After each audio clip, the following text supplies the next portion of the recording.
Lucas capítulo 9, versículo 23. Preste atenção nessa palavra. Eu tenho certeza que vai abençoar você. Diz assim: dizia a todos: se alguém quer vir após mim, a si mesmo se negue, dia a dia, tome a sua cruz e siga-me. Então Jesus ele diz que aquele que deseja vir após ele, então deve tomar a sua cruz. O que é a minha cruz e a sua cruz? A minha cruz, ela não é mais o sofrimento, a dor. Mas se não é porque passamos, bispo, passamos porque o mundo inteiro jaz no maligno. E ele disse que enquanto nós estivermos aqui nesse mundo, a gente teria essas lutas, essas dificuldades, até porque quando acontece, ou quando vier a acontecer os milagres, seja algo notório. Mas a minha cruz, a sua cruz, é nós reivindicarmos de Deus as suas bênçãos, mas sabendo e entendendo que existe uma batalha, uma luta interior. E ele vai falar disso agora, quando eu nego a mim mesmo, como está escrito, eu estou tomando a minha cruz. Eu nego o que eu penso, eu nego o que eu sinto, eu nego o que eu acho, eu nego, muitas das vezes, a minha própria condição para poder seguir caminhando e olhando para o Senhor Jesus. Essa é a minha cruz. Você veja que às vezes as pessoas, mesmo estando na igreja, ela acha que a cruz dela é o problema. E quando não é. A cruz dela, ela, ainda que esteja em meio a um problema, ela negar a sua própria condição de vulnerabilidade, de fraqueza diante do problema e assumindo para si a fé na força, a fé no poder que há em Deus. Então, diante do problema, diante de qualquer situação que eu viva, seja ela boa ou má, então ela traz para mim sentimentos, ela traz para mim conceitos, ela traz para mim ideias, ela traz para mim um direcionamento, ela traz muitas coisas para nós, aquilo que, as circunstâncias vividas nesse mundo. E eu tomo a minha cruz quando eu renuncio a tudo isso, a todos esses conceitos, a todas essas ideias, e mantenho a minha fé firmada no Senhor Jesus, independente do que for. Por exemplo, nós falamos muito dos problemas, porque é o que nós enfrentamos, é o que as pessoas enfrentam, é aquilo que nós desejamos nos libertar. Mas quantas são as pessoas que, quando ela vive um momento bom na sua vida, ela começa a falhar na sua fé. Ela começa a achar que não precisa buscar tanto a Deus assim, que ela já não precisa mais agir e trabalhar a sua fé como quando ela estava diante do problema, quando ela estava vivendo uma situação difícil. E como eu assisti agora o programa da igreja, ao vivo, e eu ouvia o bispo falando sobre isso. Ele dizia o seguinte, que quando nós passamos pelo manto, quando o bispo Jorge passa pelo manto, então ele toca e ele diz assim: eu estou sendo curado, eu estou sendo liberto, eu estou sendo abençoado.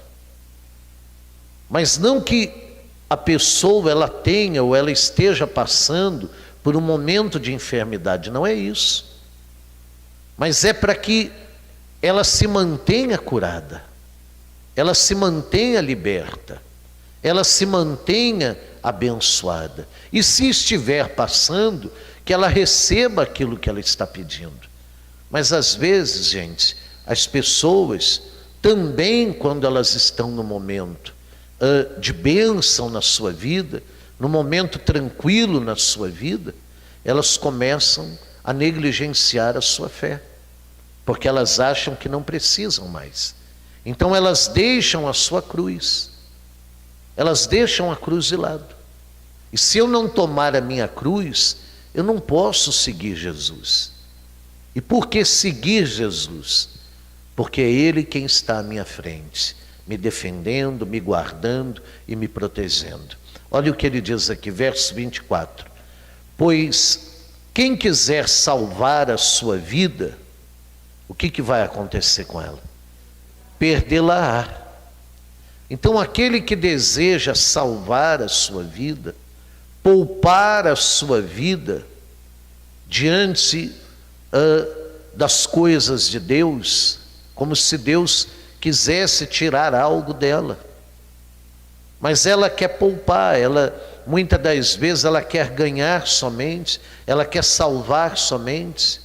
Então ela olha para o seu cansaço, ela olha para os problemas, ela olha para os compromissos, ela olha para aquilo que ela tem passado, e ela tenta de alguma maneira salvar a sua vida, poupar a sua vida. Então essa perde. Ela deveria poupar e entender que quando ela se empenha em viver com Deus, em andar com Deus, em viver a fé, na verdade, ela está salvando a sua vida.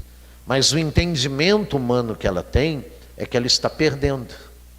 Aí ele diz assim, continuando: e quem perder a vida por minha causa, esse a salvará.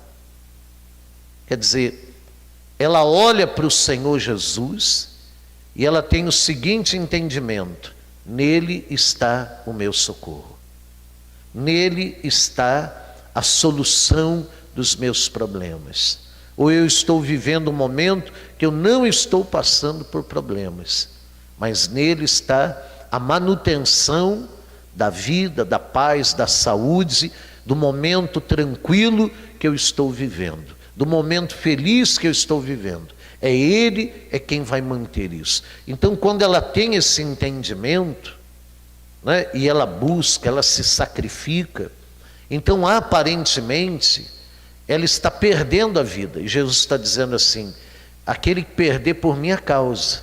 Tem muita gente perdendo, né, perdendo a vida para as drogas, perdendo a vida para a bebida, perdendo a vida para a prostituição, perdendo a vida buscando, trabalhando, se matando de trabalhar, sem buscar ao Senhor Jesus, sem ter uma vida com Deus.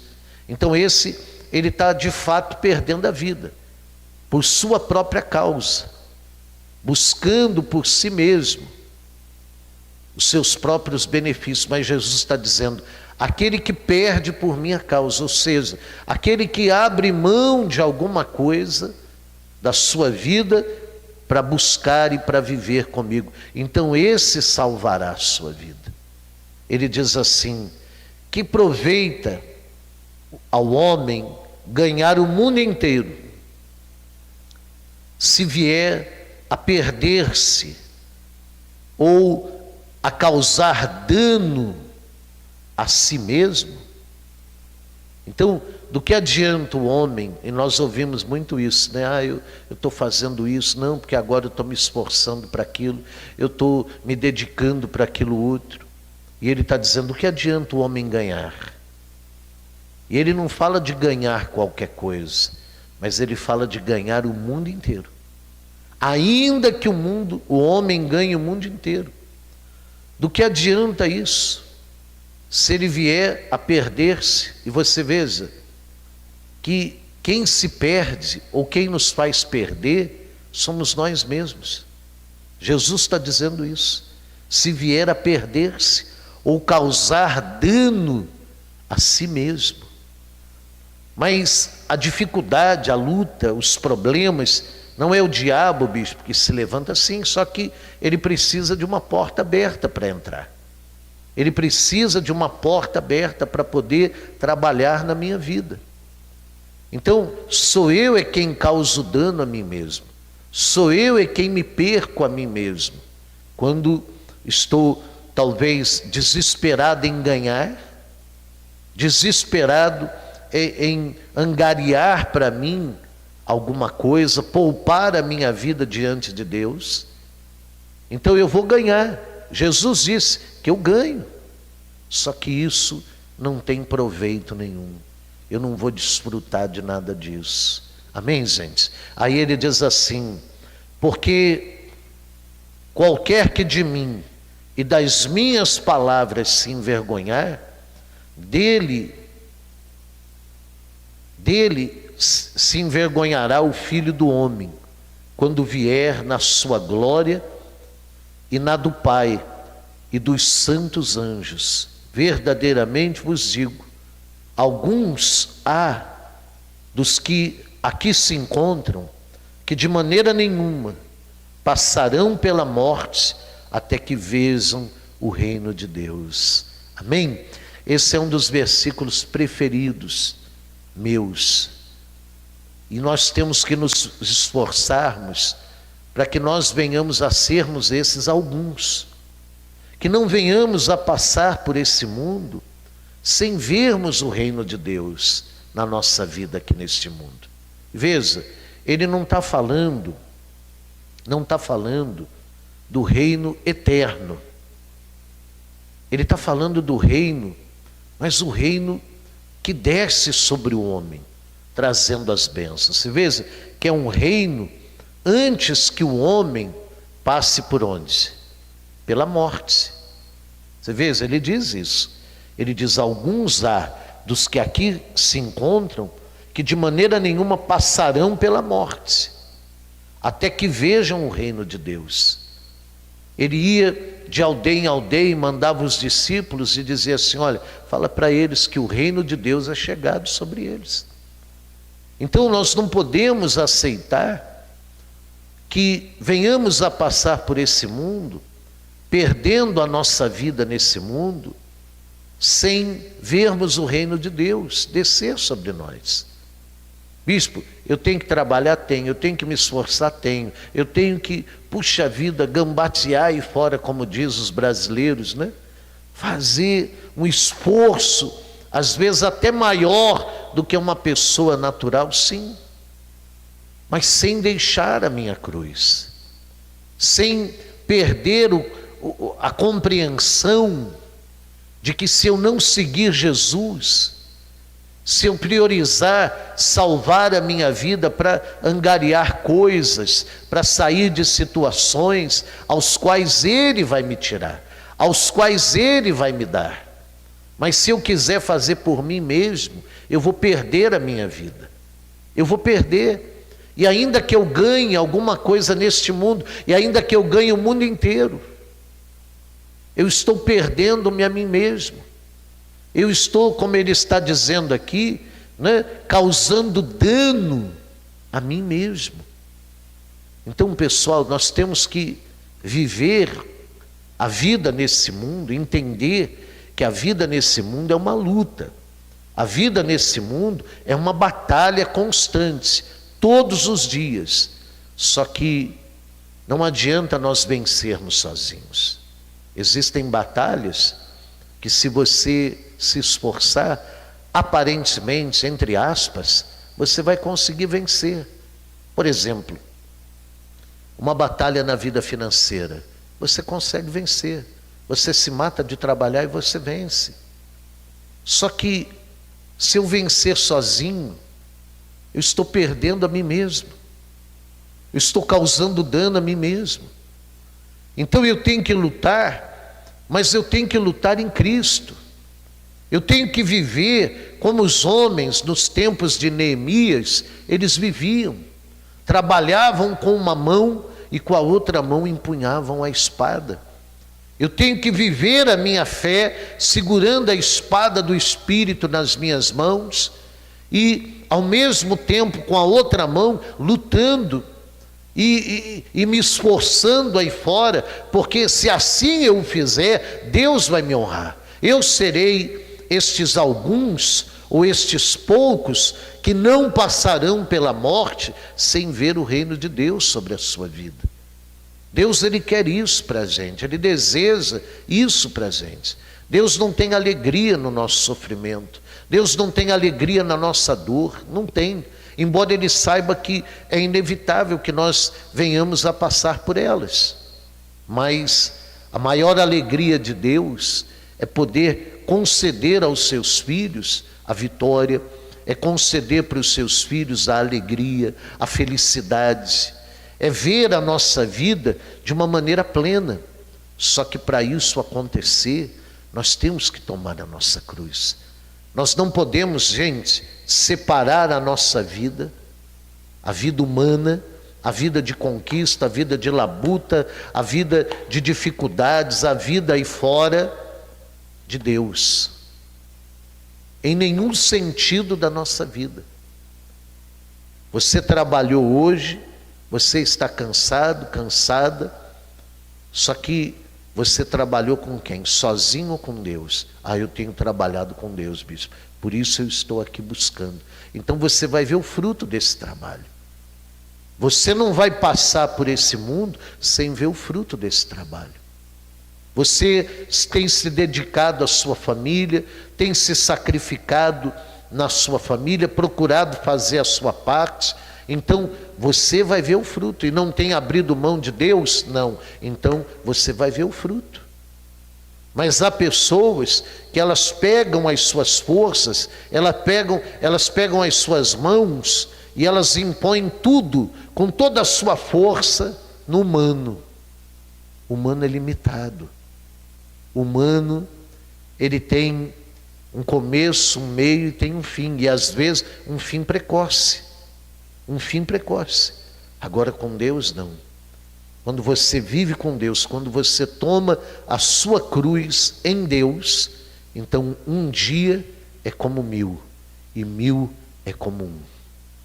Porque Deus, Ele é o dono de tudo. Então, tome a sua cruz. Tome a sua cruz. Saiba trabalhar com as duas mãos.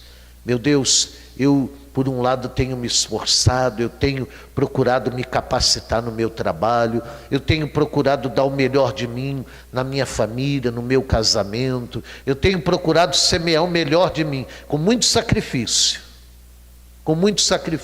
mas com a outra mão eu tenho empunhado a espada do Espírito, eu tenho empunhado o escudo da fé. Com a outra mão, Senhor, eu estou ali carregando a minha cruz. E eu sei que a junção desses dois fatores da minha vida vão trazer para mim a vitória. Vão trazer para mim o tempo necessário para que eu vença. Vai trazer para a minha vida dias e anos de glória. Os anos de luta, os anos de sofrimento não se compararão aos anos de glória que Deus dará para a minha vida. Amém? Tem uma palavra que diz, vocês já leram isso? Que ele diz, o apóstolo Paulo disse isso: tenho para mim que o tempo do sofrimento, ele não tem comparação nenhuma com o tempo de glória. É incomparável. A glória que há por vir, né? Essa é a palavra. Que a glória que há por vir, ela é infinitamente superior do que todas as lutas que eu tenho vivido. Gente, e essa tem que ser a nossa esperança, essa tem que ser a nossa fé. O Evangelho de Cristo, preste atenção nisso, o Evangelho de Cristo não é para que você venha à igreja e você seja um espectador somente e diz, eu creio. Não, o Evangelho de Cristo tem o objetivo de se materializar na sua vida. O Evangelho não é somente um estilo de vida, não, é mais do que isso. O Evangelho de Cristo é o poder de Deus na sua vida. É o poder de Deus nos seus caminhos. Só que eu tenho que saber trabalhar com as duas mãos. Eu tenho que ser, é ambidestro que fala? Quando trabalha, eu tenho que ser ambidestro. Então eu estou me esforçando aí fora, eu estou me esforçando na minha casa. Bispo, olha, é uma luta, às vezes eu estou cansado, estou cansada. Puxa vida, eu não tenho ânimo, mas eu tenho feito a minha parte, mas ao mesmo tempo eu tenho feito a minha parte com Deus. Então o Evangelho, ele precisa e ele tem que se materializar na sua vida. Mas às vezes a pessoa, ela, não tem esse discernimento. Então ela coloca toda a sua força, toda a sua confiança no humano. E ela não vê o resultado desse esforço. Então nós vamos orar por você. Eu quero orar por você. Amanhã eu vou colocar me deu um branco agora, um azeite aqui no altar. E eu vou consagrar esse azeite. E eu quero dar para você, na terça-feira, vai ficar aqui de amanhã, que vai ser Santa Ceia, até a terça-feira que vem. Eu quero entregar para você esse azeite, para que você se unja. A semana toda você vai se ungir, você vai dizer: meu Deus, eu quero a manifestação do seu poder na minha vida. O Evangelho, se a tua palavra está dizendo que o Evangelho, ele é o poder de Deus, ele é a glória de Deus, que a tua palavra é viva e eficaz, então eu quero que ela se materialize. Eu não quero passar nessa vida em branco, não. O Evangelho não é para mim somente uma forma de vida, não. O Evangelho para mim é o poder de vida, é o poder de Deus, é o poder que me mantém vivo, é o poder que me deixa de pé. Em nome de Jesus. Amém? Fica de pé, por favor.